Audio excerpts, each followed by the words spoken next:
I'm going to keep trying to, spread the positive message that I've got. Missouri musicians, then and now.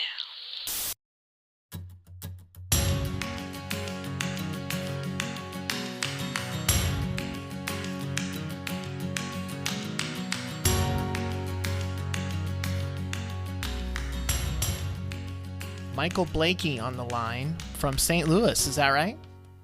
Yes, sir. It's nice and rainy and cold here. Yeah, Not too it's a cold. wonderful day. How are things going in St. Louis?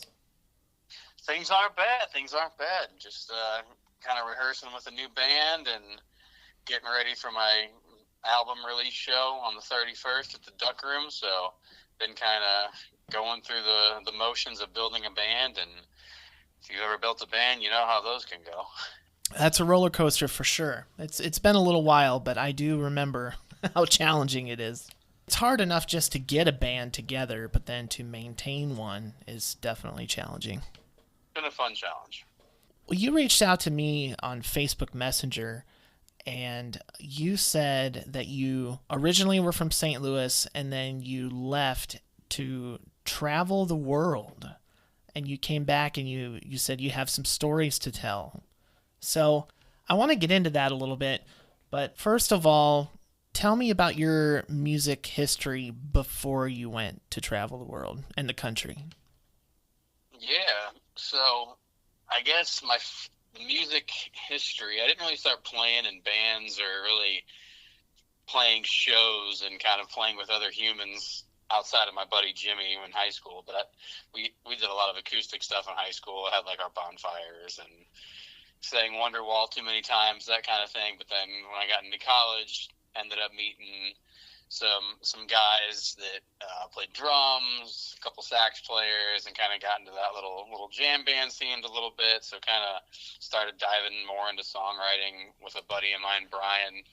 He's from Michigan, so we started a band that God, we had some weird band names there. It was High Street Nephews, Backdoor Dorsey, and then Men with Hats. Like, we changed our name 3 or 4 times just because we kept adding different members. All terrible, terrible names. But yeah, kind of like a jam bandy introduction to music, really, because I didn't really play in bands in high school. I went to shows and stuff, but didn't really get into writing until college. So that's kind of when the adventure of being in bands and the idea of being on stage kind of began there. What were you trying to accomplish with that? Did you just have a love of music that you kind of had to feed, or were you like, what were your goals?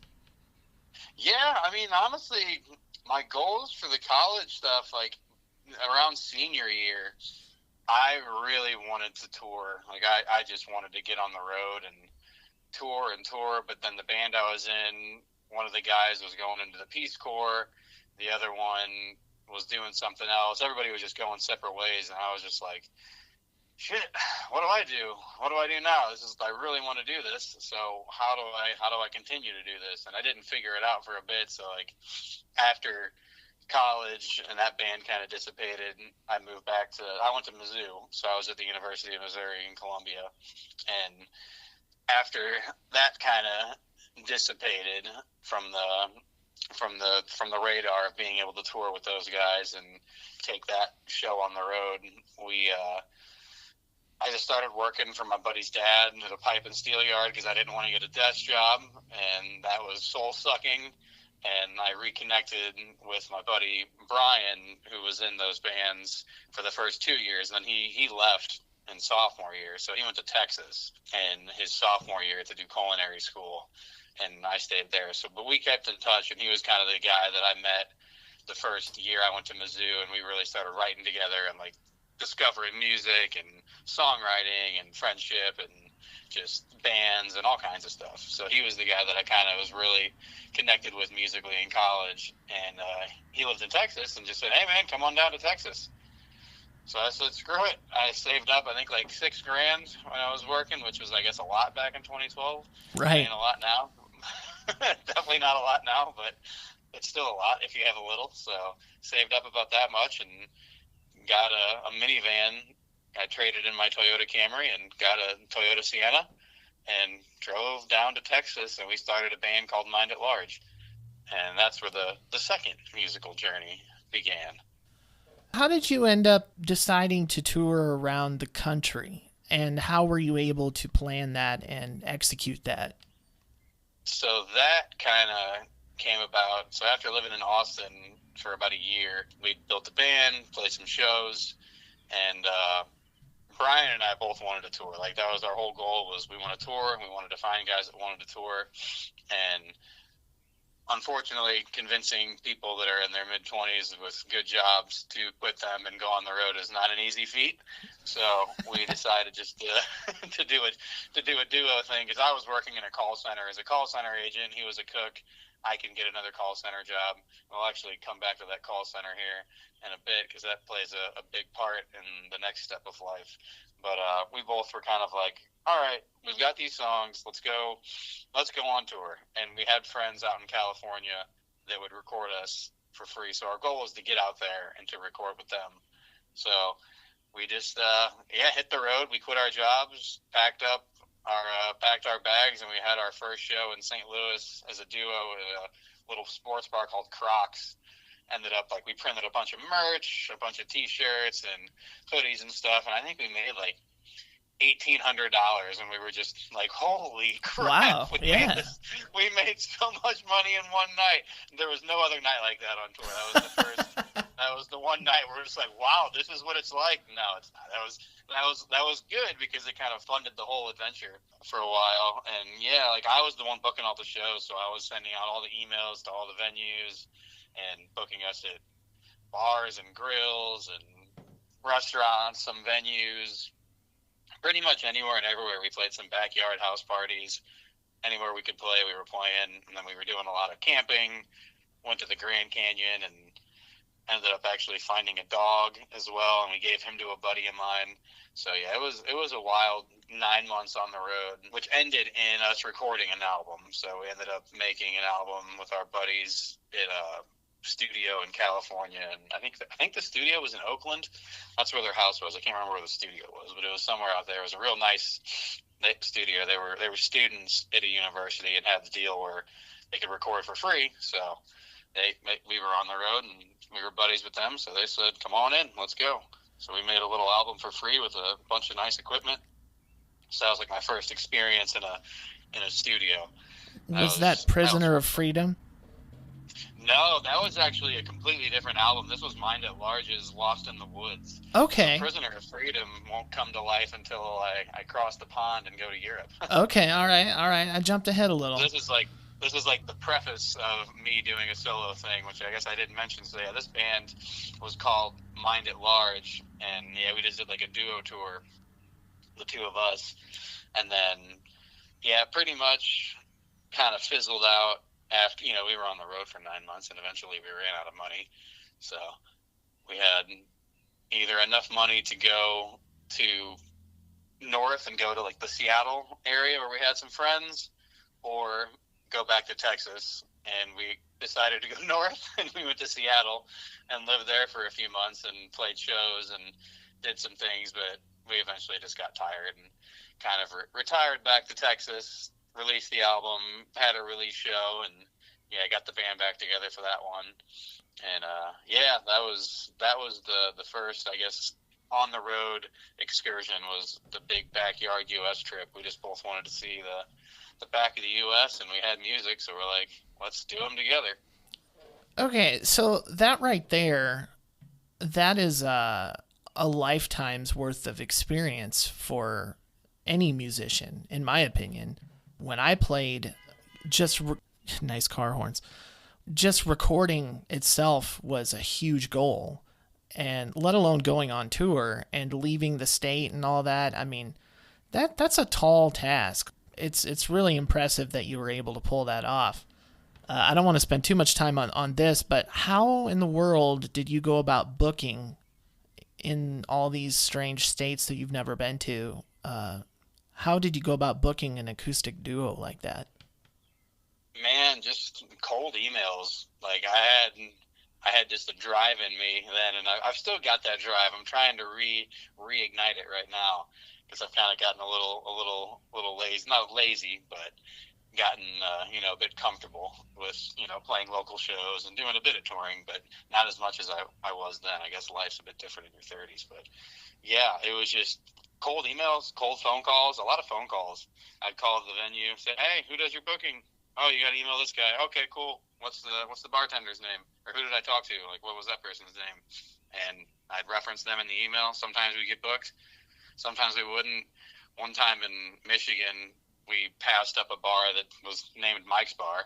I was like, "Oh, let's go in there. I'm going to go book us a gig." Sure enough, booked us a gig. I was like, "Hey, my name's on the building. Can we play here this weekend?" We got Nice. everything because we had a full PA and a full sound system and everything. So we pretty much just were able to go into anywhere and turn it into a venue, which made it possible to do like a lot of, like on the West Coast, a lot of like the patio bar and kind of like garden kind of setting shows. Like we had a couple of those out in Monterey, California. But yeah, just cold emails, cold phone calls. It was brutal, man. I would email like 60, 70 venues a day and hear back from Dang. 2, 3, sometimes none. It sucked. it really sucked. But then when you got that gig that paid you a couple $100, it gave you the gas money to get there. And to get to the next one. Yeah. Well, Michael, you one-upped yourself after that, and you left the country and went to 13 different countries. How did this come about?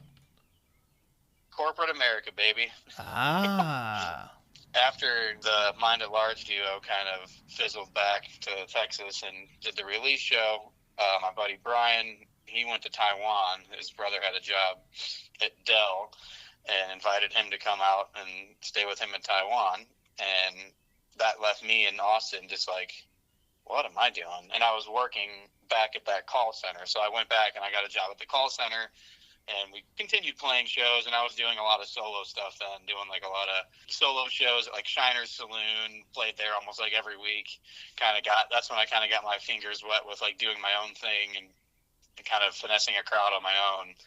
And but yeah, that the job I had, eventually I became a manager of a call center, and then I just caught wind that they wanted someone to go to Romania, and I heard that, and I was just like, you know what? I'll move to Europe right now. I'm ready to get out of this country. I don't know why. I'm just ready to go, and I wanted to experience new cultures and see new things. So just walked into our VP's office, and I was like, "Hey, man, heard you need someone to go to Romania."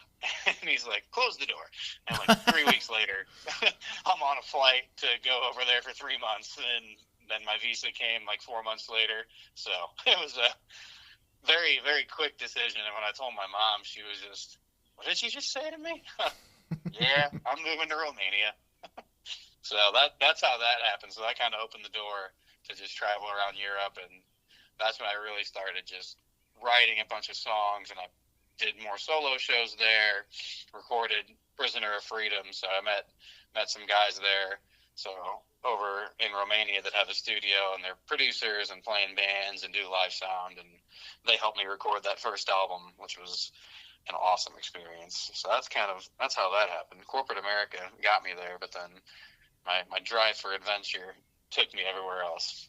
I'd say, I mean, just being in a strange country by yourself, and then having the guts to go out and network with people and set up shop and become a musician in a foreign country. Like, that's just inconceivable to me. Yeah, I don't know. For me, I'm just kind of like, I did it. I'm always looking for the next like big thing. So this is actually a really cool call to have, because the smile on my face is huge right now telling these stories. I'm like, man, I haven't talked about this in so long, like, because it's happened to me and I haven't just talked about it with somebody. So this is a really cool thing to reminisce on. But yeah, it was just kind of the reason I got linked up with the guys at the studio was there was like kind of like where I worked. There was like a corporate little area with like a big corporate building, and then like a bunch of food trucks and little restaurants where people would go eat lunch, just like little quick bite places. And there's a salad place that I would go to, and ended up talking to the guy there a bunch of times and told him I'm a musician, and he said, "Oh, you should link up with these guys." Ah. And next thing I know, I'm over in there.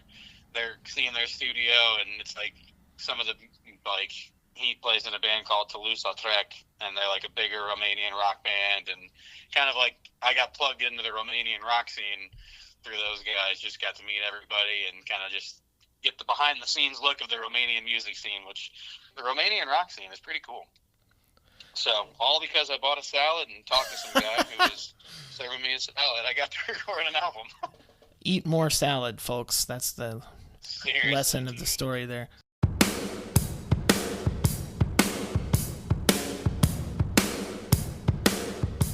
So on your website, it said this was a voyage of self-discovery and artistic evolution. It sounds like you were just chasing the next achievement, you know? Yeah, I pretty much just kind of, I didn't know what I wanted to do. Like, I thought I wanted to be in the corporate world, because I was kind of like, I had one foot in the corporate world and one foot in the music world. And eventually the corporate world just kind of, I realized it was not the place to be. So I eventually got out of there after like 5.5 years, but definitely didn't leave Europe without an album. But whenever I left, it was just kind of a overwhelming feeling of just, I need something different. I don't know what it is, but having grown up in like the suburbs of St. Louis and South County, where it's just like this bubble, I just knew I didn't want to stay there. And I was living back at home after college, and kind of like college was a little break from the bubble. But then when you go back into that bubble, I was like, holy shit, time to get out in Texas. And that became a little bubble. So it was just always something new. I've wanted to just see the world and see as many places as I can. That's awesome, man. I think a lot of people should feel that way too. When I got married in 2010, we honeymooned in Niagara Falls, and we drove there. And it was just crazy. Like, you get in your car and you're in Missouri, and then, of course, you pit stop along the way. But it was like 16 hours later, you get out of the car and you're in New York. And it's like you're just so far from home, and it just opens your eyes to the fact that there's such a big world out there, and we're all just in our own little bubble. Yep, and the U.S. is huge, man. Like I think I was fortunate to go travel like the West Coast, and I even lived in New York for a little while after Romania. But the U.S. is just massive. Like, there's still so much of it that I haven't seen and discovered. Like the back south, and I've been in the Northeast, but I haven't been to like Montana or South Dakota. So there's so many places I still want to go here. Also, you said that you gathered life lessons while on that trip. So what are some of the best and biggest life lessons you learned while you were in other countries? Man, I think the biggest one is just people you gotta respect, man. Like, whenever I moved to Romania, I learned the language. I speak Romanian, not fluently anymore, but it was just anytime I went somewhere new, if you just learn a little bit about somebody's culture and listen a little bit to what somebody else has to say, it just changes somebody's day. You listen a little bit, show a little respect by learning something about their culture or a little bit of their language. That was kind of the biggest thing for me. So now anytime I go anywhere new, even if it's a city in the U.S. or anywhere, I'll try and learn something about that local little area just to put an impact on who's ever there, because wherever you go, you're always a visitor. So you gotta respect the place you go to a little bit. That, and don't get hung up on little stuff, because it's not worth it. This is Tim from Mad Existence. Hey, this is Teddy Wright. Hey, it's Brandy Lee, and you're listening to Missouri Musicians Then and Now podcast. You mentioned the call center and the corporate world. Was this the inspiration for the song Leaving is Believing? Yeah. Song about quitting the corporate world, about believing in yourself enough to take a leap into the unknown. And man, you took like a huge leap into the unknown, leaving the U.S. The leaving is believing, because I didn't even quit because the corporate job took me over to Europe, and then leaving is believing I started writing that, or kind of wrote that probably 3 or 4 years into my corporate tenure in Europe, and it was just like, I've got to get out of this job. I'm going nowhere with it. I reached like the highest I could go, and I saw the ceiling, and my head was hitting the ceiling. So that's kind of where that one came from. But yeah, definitely ditch the bosses, ditch the screens. Yes. Get out of the corporation world. How do you think having that mentality changed your life? It unlocked both a drive to do my own thing, and then also like a fear of it too. Because once I quit, I was like, oh, and I'm still professionally unemployed. Knock on wood, still going for it.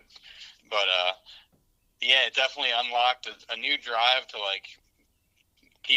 continue booking. And this is kind of like my first time, not first time, but still new to doing it on my own. So definitely the drive still was there, but then it definitely kind of unlocked a new fear of kind of like, holy cow, and it put a different pressure on me. So like lately I've been having a lot of pressure of how to deal with the stress of making this a career and not getting so caught up in it. So that's kind of actually what I'm kind of going through right now, is just like figuring out how to navigate the waters of the music business, because it is so wild, as you probably know. That's definitely where it's kind of led to. I'm continuing to rock and doing my thing, but then it unlocked a new voice inside my head of like, can you do this? So Right. was this the right decision? Because it's like you had your comfy paycheck, and now you don't, but you still get paid when you're playing and stuff. So it definitely unlocked that fear, which I think probably any single person that even is in the industry, even if they don't quit their job, they can understand. Yeah, I think you kind of back yourself into a corner, leaping into the unknown, and you get a little fight or flight, and it motivates you. The need to survive motivates you to try harder, to book, and to play shows and make it work. Yeah, 100%. And that's another thing that I think a lot of people are lacking.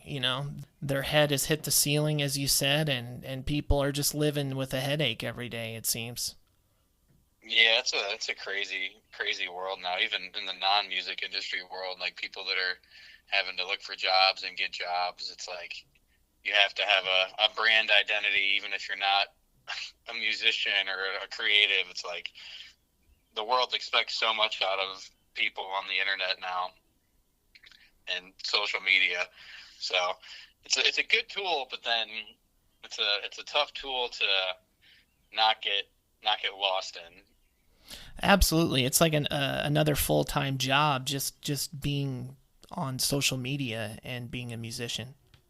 No, it really is, and that's kind of the struggle right now, is because like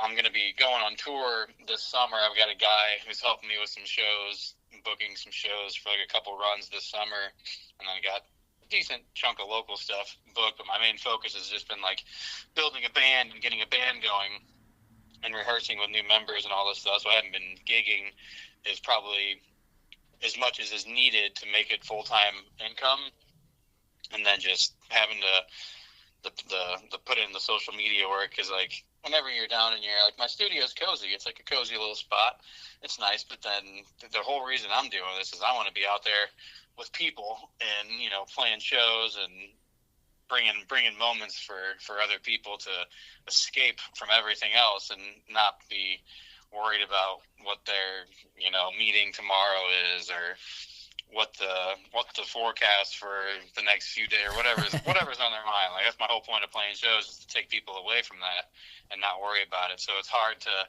get yourself in that mentality to like, all right, buckle down, make some videos by yourself and then put them online. So Yeah, and you don't want to create your own bubble with what you're doing right now. You still want to feel free enough to evolve. And also, you got to be careful not to turn this thing that you love into just this horrible job, like a corporate type stress job. exactly. That's definitely been a bit of the struggle just with, not me, I guess struggle slash is the current state of my career, because I feel like I'm at a spot now where I'm doing things I've never done before. Like I've built a band, I'm rehearsing with a band, I'm leading a band, I've got a booking agent doing solo shows for me, eventually probably some full band stuff. So I've got a lot of cool stuff going on, but then I'm also at the point where, all right, corporate funding is almost out. Oh. And I need to get more gigs going. So it's kind of like I've actually even applied for a couple like booking coordinator jobs for different like talent agencies and like sync licensing positions lately. Just like remote stuff that I can do that's still in the music industry. Right. But yeah, the music industry is a doozy, but I'm definitely not leaving it anytime soon. That's for sure. But trying to figure out what my future in it looks like, whether I'm going to work in it as well as work in it as a musician and also work in it as something else. Because the whole point of the industry, man, you gotta keep it alive. And I feel like the people that are working in it, at least the ones that I know, they're all musicians. You're a musician, you're doing this. The guy that books the shows at the Duck Room, Gino, if you hear this, what's up, Gino? You're a musician. Like everybody's a musician in some way, shape, or form, or hasn't been involved in the industry on like the performing side. Absolutely.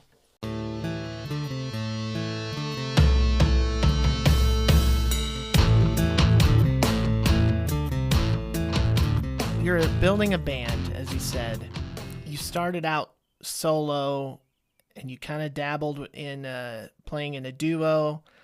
Where does your heart lie here? Because you're kind of doing everything all at once. I noticed some of your shows are solo shows, and some of them are band shows.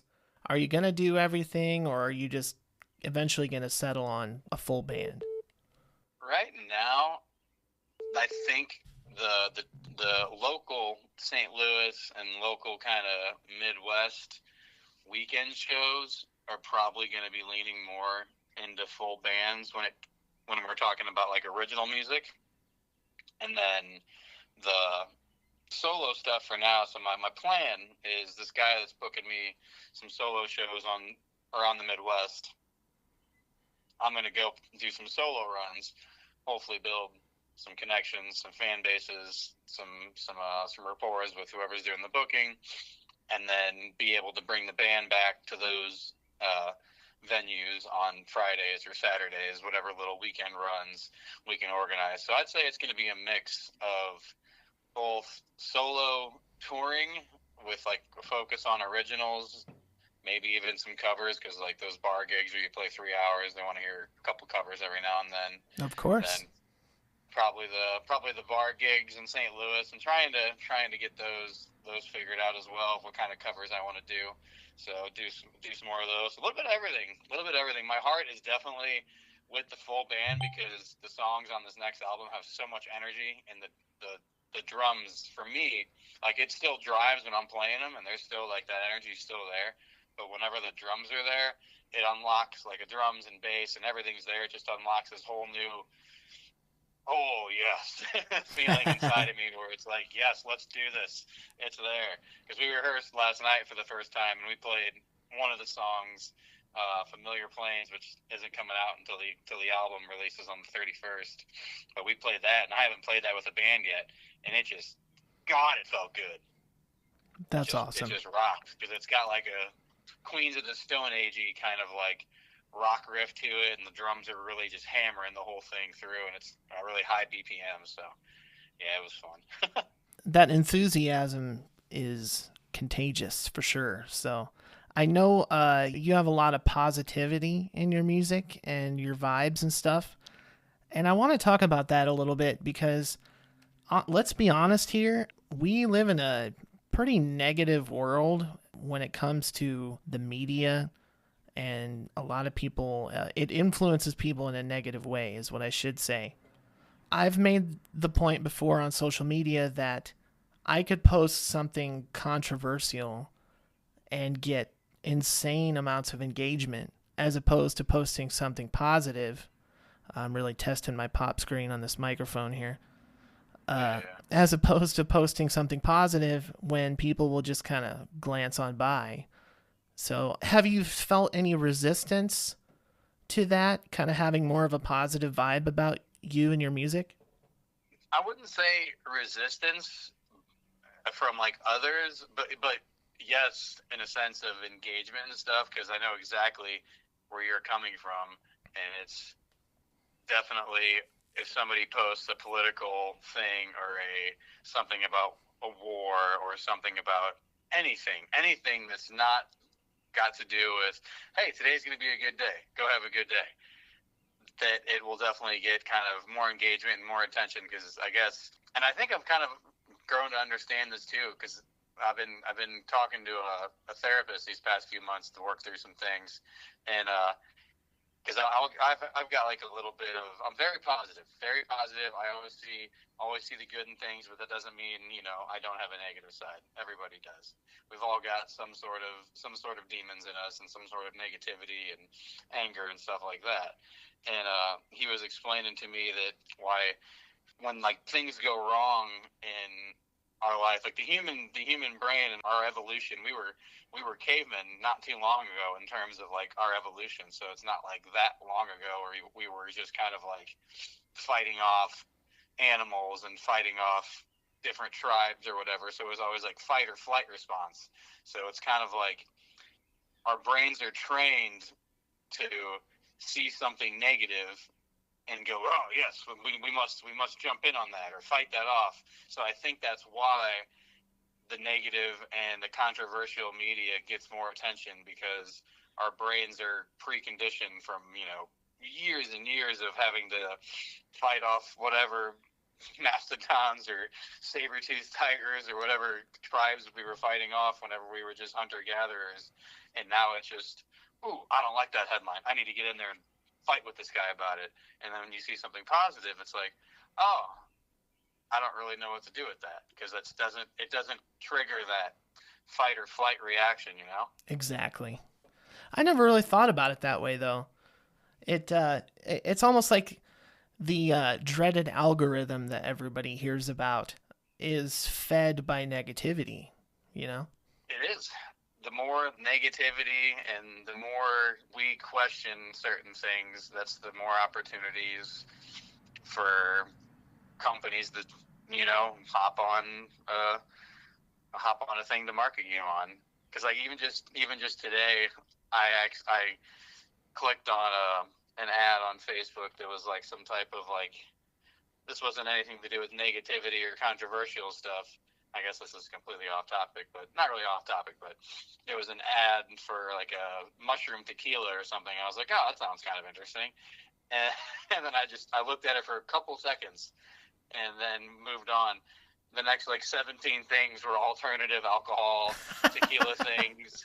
And I know that happens if you look at like a certain thing on TikTok or you click on a certain video that's a whatever topic it's going to be. Your next 35 things are going to be, here's this problem, and then the next 35 things are going to be, here's your solution. So yeah, so you're not gonna go down the YouTube rabbit hole of positivity, right? I'm going to keep trying to spread the positive message that I've got and try to not get so caught up in the engagement thing, because I played in Kansas City the other week, and somebody I haven't seen since high school was there, and he was like, yeah, man, I've been following your stuff on LinkedIn. And I was like, really? I didn't even know like you saw anything. And then there's a lot of people that just look and don't say anything. They're just lurking.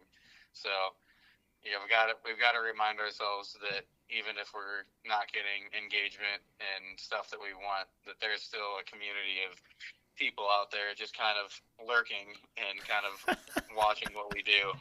They're creeping in the corner silently.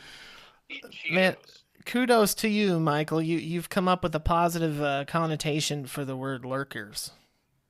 For the word what? Lurkers. For the word lurkers? Yeah. Oh, man. Hey, we need to remember there's lurkers out there that are digging what we're doing, man. That's awesome. Lurking out there. You're right, though. I mean, you're right. You never know who you're making an impact on. And yeah, it just kind of blows my mind because, I mean, how hard is it to click a like button or to express how much you enjoyed a song or something. But yeah, you got to remember the lurkers for sure. Gotta remember the lurkers.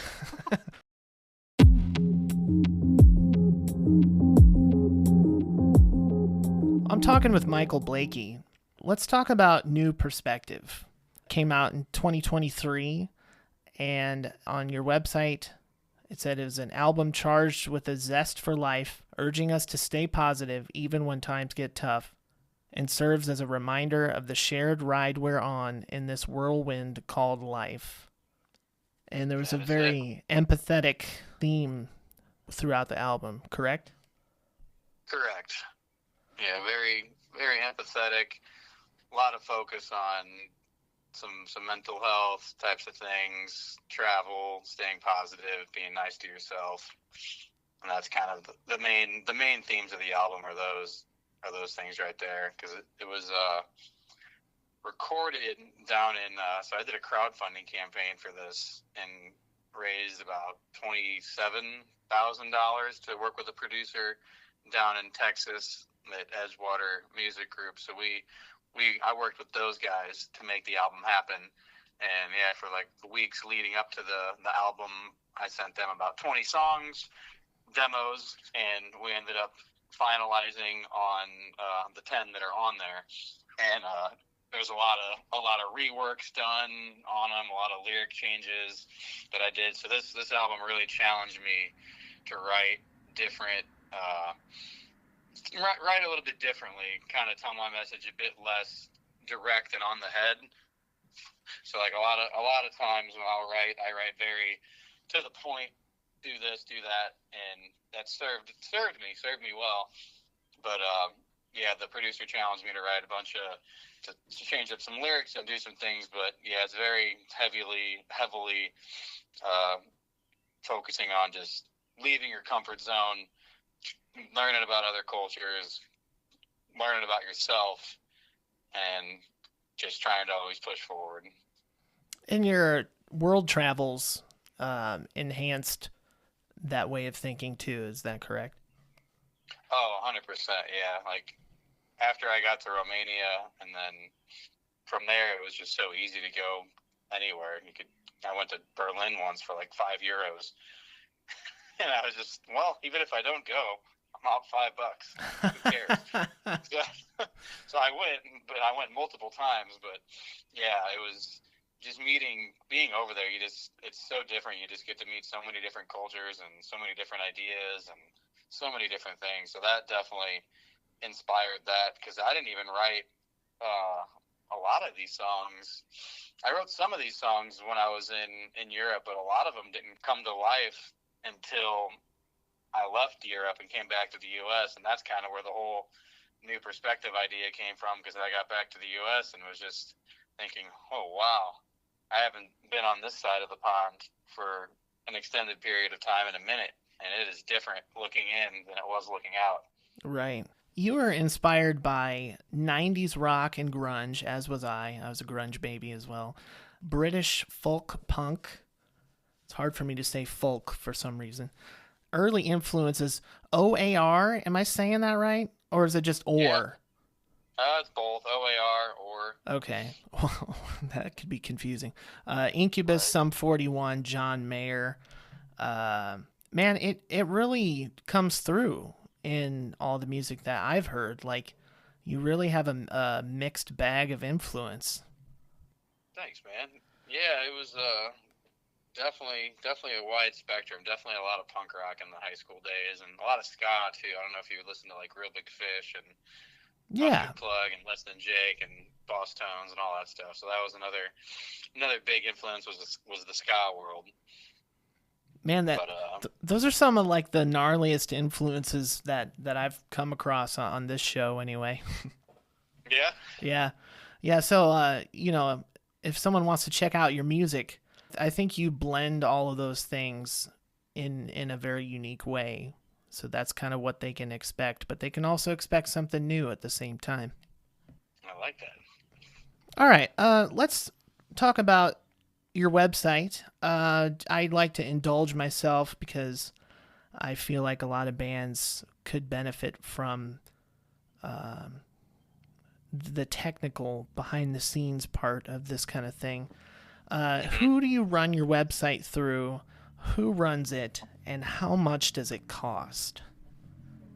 Squarespace is both the hosting and the domain.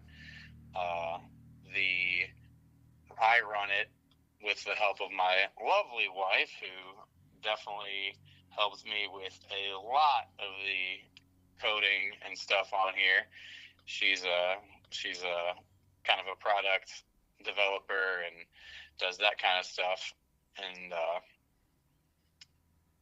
the charge is, I think, like I have like a super, because I have a store on there and stuff, so that's not really needed, because I don't do too many online sales. I do enough to like justify it, but I think it's like $42 a month or something like that. Oh, wow. But it could be as low as like 16 or 12 or something like that if you just do the basic package, to not have like the store and the email list and stuff. All that stuff. Yeah, let me double check here. Let's see here. I can tell you the exact cost, actually. I used to have a website through GoDaddy, and I had a coupon, and after the year coupon ended, I was like, holy crap, I can't afford this.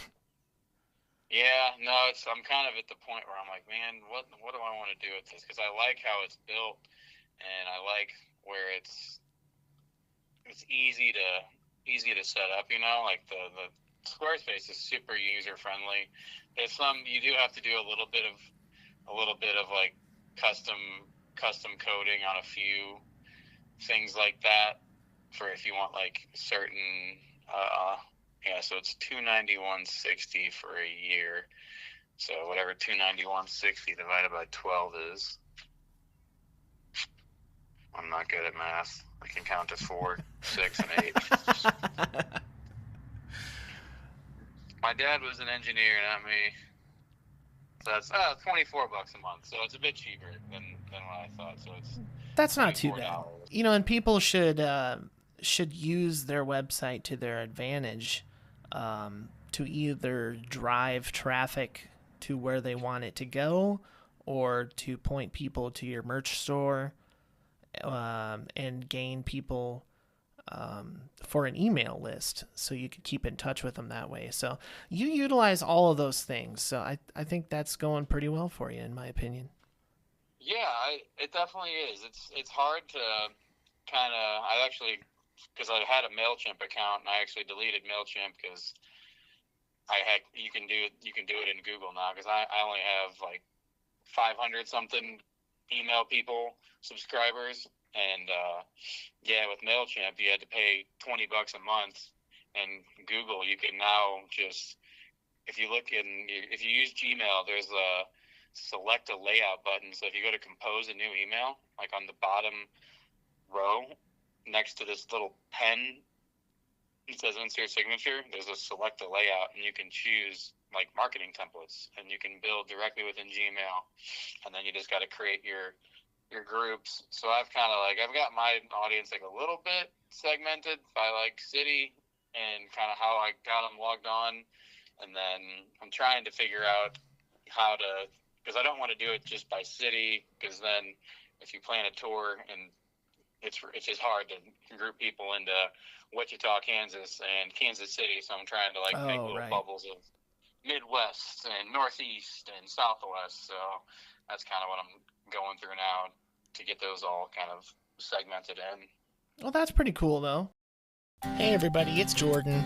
I just wanted to invite you to check us out on Facebook. Like, follow, drop me a message. I just want to hear from you, so let's talk. I hope to talk to you soon. The other thing I wanted to touch on briefly was copywriting. How do you go about copywriting your music? You've done some pretty intense recording and stuff like that, so how does copywriting relate to your musical career? So with registering your songs, the first thing you want to do is, get your songs in the recorded format, get them in their tangible format, get the masters, cool, got them. then you can register them on the U.S. copyright website. I think it cost me, I registered this album, I think it was like $70 or something. So register that with the Copyright Office, and that's step one. Then if you're a solo songwriter like me, you'll want to be right, or even if you're a band, whatever type of artist you are, you want to be registered with a PRO, a performing rights organization. So I'm with BMI. Oh. But there's BMI, ASCAP, CSAC, and the reason you want to be with them is because of your royalties. You'll get paid mechanical royalties or performance royalties through them.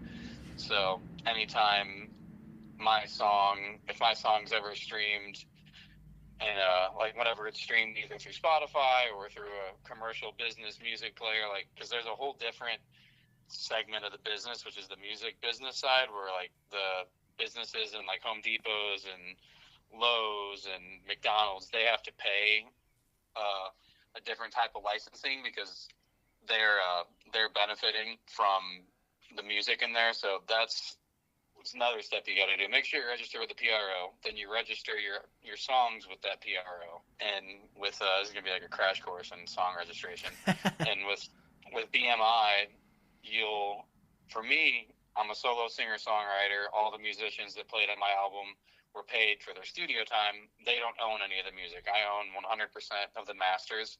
So whenever I register my songs, I also register as a publisher.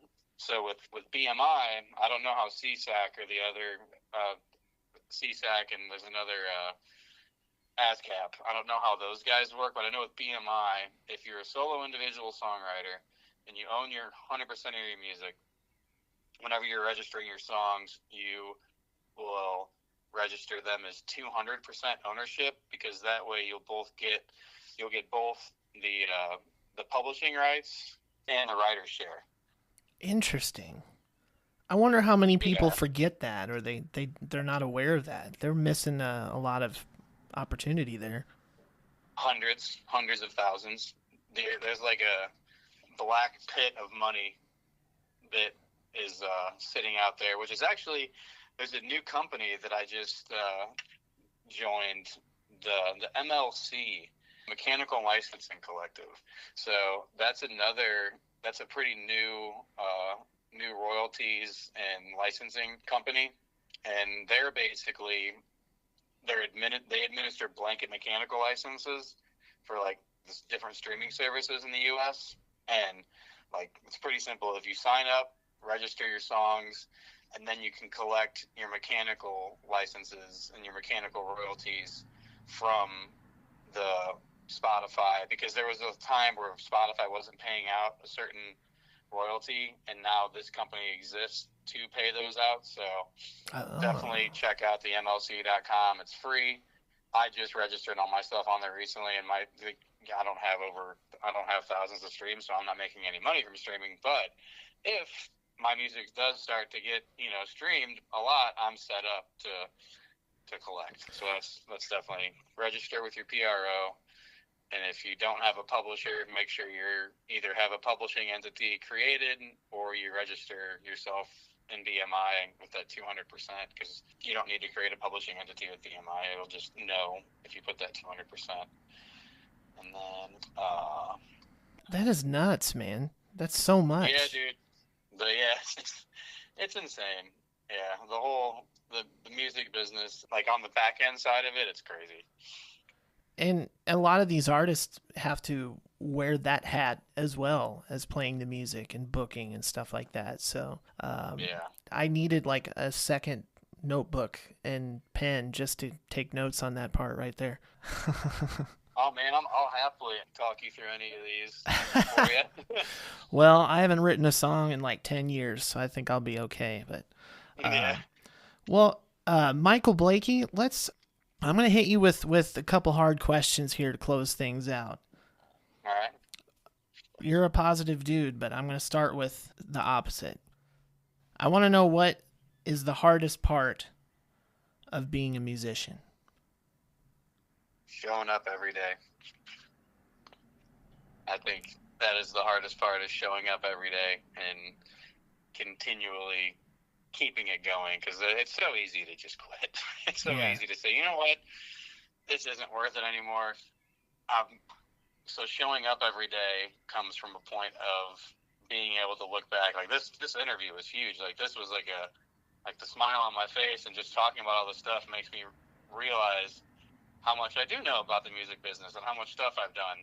So it's kind of showing up every day and then being able to look back and not get caught up in where you want to be. And that goes with a lot of things, but especially for musicians, because you're always looking to play that bigger stage. You're always looking to play that festival. You're always looking to have that band or write that song or do that thing. But then if you forget what you've already done, then it's really hard to keep going forward. That's something like imposter syndrome, right? 100%. Yeah. 100%. Yeah, I've learned about that through this thing that I'm doing. It's definitely more than just a buzzword, because it's good to recognize it when it happens, because I definitely deal with it.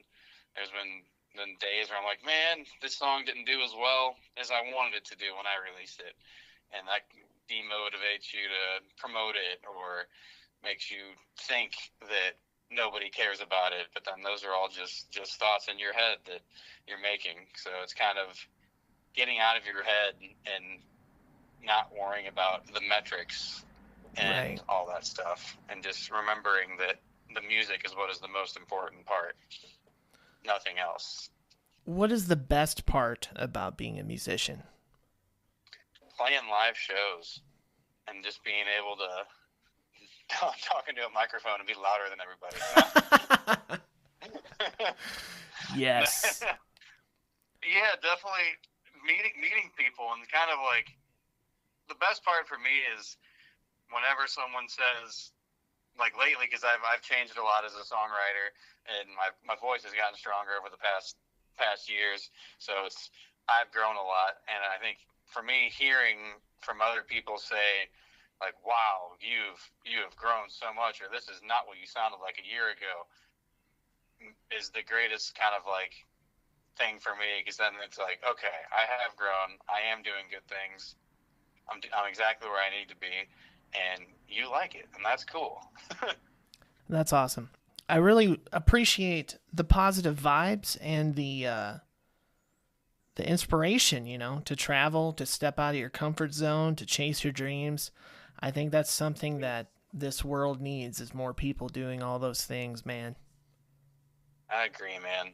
That's why I know these songs have meaning for people, and it's just about kind of getting them out there, getting them to catch on, and getting that live show accompanying with it, and that'll spread the word a bit.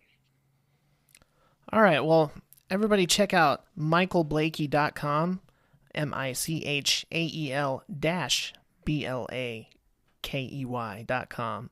And Michael, run down what's going on with New Perspective again for me, please.